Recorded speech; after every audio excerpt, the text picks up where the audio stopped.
दिल्ली में मुख्यमंत्री है भी और नहीं भी, और जो मुख्यमंत्री नहीं है वो मुख्यमंत्री है भी।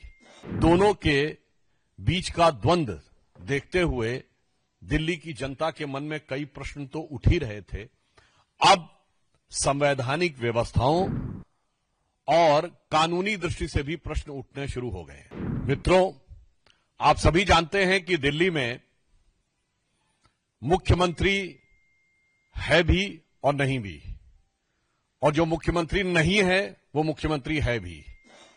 यानी अस्थायी मुख्यमंत्री और एक्चुअल मुख्यमंत्री, दोनों के बीच का द्वंद्व देखते हुए दिल्ली की जनता के मन में कई प्रश्न तो उठ ही रहे थे। अब संवैधानिक व्यवस्थाओं और कानूनी दृष्टि से भी प्रश्न उठने शुरू हो गए।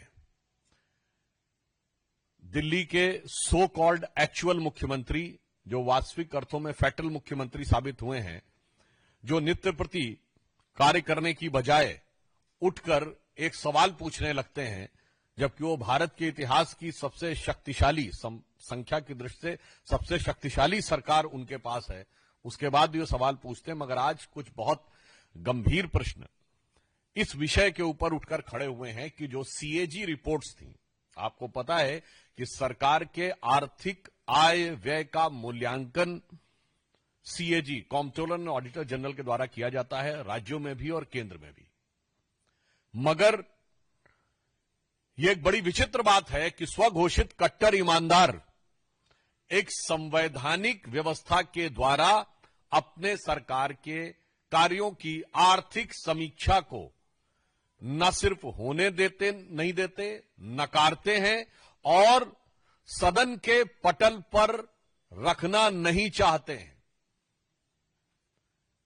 और इसलिए दिल्ली हाईकोर्ट ने भी, जो प्राप्त सूचना है मीडिया में, उसके अनुसार दिल्ली हाईकोर्ट ने एक ऑब्जर्वेशन यूज किया है कि Delhi government is dragging its feet, यानी अपने कदम खींच रही है इन प्लेसिंग द सीएजी रिपोर्ट, अर्थात दिल्ली की सरकार सीएजी की रिपोर्ट सदन के पटल पर रखने से कदम पीछे खींच रही है।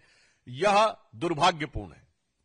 The exact word is the Delhi government is dragging its feet in placing the CAG report is unfortunate.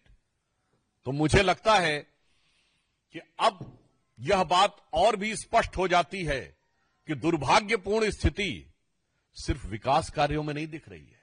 दुर्भाग्यपूर्ण स्थिति सिर्फ पर्यावरण में, सड़कों पे, जल भराव में और सरकारी व्यवस्थाओं में ही नहीं दिख रही है, संवैधानिक व्यवस्था में भी अब यह दुर्भाग्यपूर्ण स्थिति दिखने लगी है।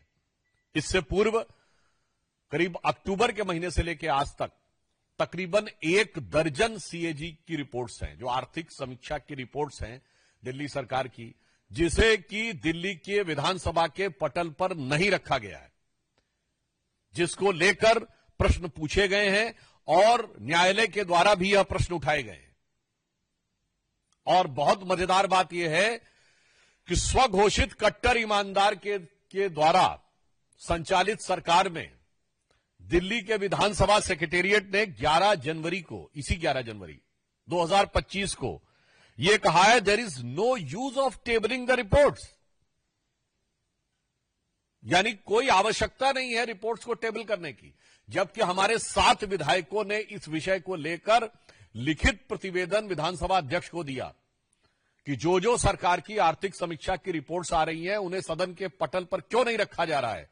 मगर मैंने कहा ना, स्वघोषित कट्टर ईमानदार अपनी सरकार की आय व्यय का लेखा रखने को आवश्यक नहीं मानते, जबकि न्यायालय उसको दुर्भाग्यपूर्ण मान रहा है।